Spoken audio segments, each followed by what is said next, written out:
నీవే కృపాధారము త్రియేక దేవా, నీవే క్షేమాధారము నా యేసయ్యా. నీవే కృపాధారము త్రియేక దేవా, నీవే క్షేమాధారము నా యేసయ్యా. నూతన బలమును నవనూతన కృపను, నూతన బలమును నవనూతన కృపను నేటి వరకు దయచేయుచున్నావు. నిన్నే ఆరాధింతును పరిశుద్ధుడా. ఈ స్తోత్ర గీతం నీకేనయ్యా.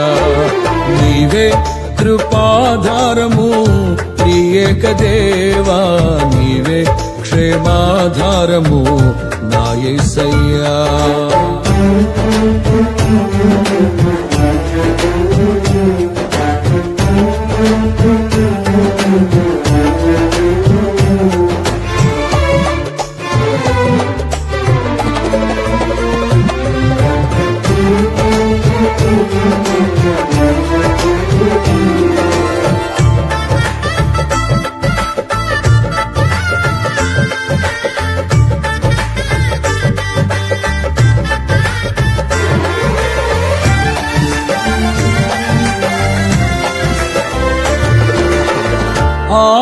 ఆనందించితిని అనురాగ బంధాల ఆశ్రయపురమైన నీలో నేను.